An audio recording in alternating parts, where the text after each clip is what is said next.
Alors, j'ai lancé depuis quelques jours un débat au niveau des nombres en astrologie. Le 12, le 4, le 3, le 2, etc.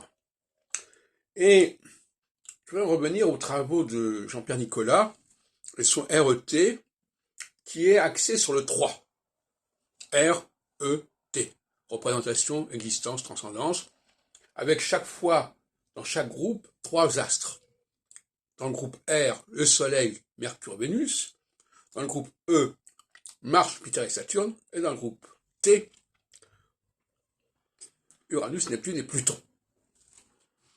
Et je disais, dans un texte que j'ai mis en ligne hier soir, je crois, que travailler sur le binaire est beaucoup plus intéressant que travailler sur le ternaire. Parce que avec le binaire, on trouve un nombre presque illimité de dialectiques et de passerelles qu'on ne trouve pas nécessairement avec le ternaire. Par exemple, encore hier, la question de l'émission et des réceptions m'est parue fondamentale, et ça c'est une dualité. Si on a envie d'opposer deux facteurs, eh ben justement, il faut qu'il y en ait deux.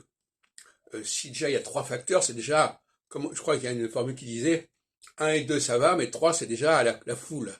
3 c'est déjà beaucoup. Et en français, 3 est à rapprocher de très. Et très, c'est trop. Alors, donc, cette piste du ternaire qu'a adopté dans les années 60 Jean-Pierre Nicolas me paraît une fausse piste par définition. Parce que justement, à mon avis, il faut toujours réduire tout aux 2. Même les 4 saisons, on peut réduire aux 2 parce qu'il y a 2 équinoxes et 2 solstices. Et le 3 n'est pas porteur sur le plan cognitif. C'est une impasse le 3. Même s'il y a la Trinité, mais en la Trinité, justement, les gens, ils savent pas très bien ce que ça veut dire. Et j'expliquais que il fallait surtout pas multiplier le 4 par le 3. C'est-à-dire qu'il ne fallait pas passer du 4 au 12. Parce que ça aussi, c'est une fausse piste.